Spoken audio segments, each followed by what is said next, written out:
তো গাইস এখন যাচ্ছে হচ্ছে হাওড়া বাড়িতে। তো দেখো ট্রেন দাঁড়িয়ে আছে, সিগন্যাল পায়নি। তো একটা লোক দাদু দেখি ট্রেনের দেখো দরজার সামনে বসে আছে আর ঘুমাচ্ছে, ঘুমিয়ে ঘুমিয়ে ঝুঁকছে। দেখো দেখো দেখো ঝুঁকছে, দেখো দেখতে পাচ্ছ। একটু অসাবধানতার জন্য আমাদের এরকম অ্যাক্সিডেন্ট হয়। যদি ট্রেনটা এখন ঝাঁকুনি দেয় তাহলে পুরো লাইনে পড়ে যাবে, আর কি বাঁচবে তোমরাই বলো।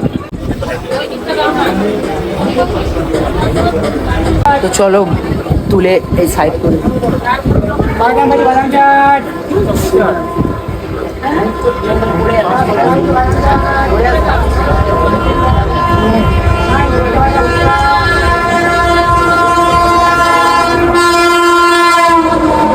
দেখো ট্রেন চলে গেলে, ট্রেন চলে গেল।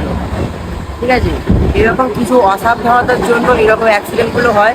তো বি কেয়ারফুল, তোমরা সবাই একটু কমেন্টে বলে যাও আমি ঠিক করলাম না ভুল করলাম।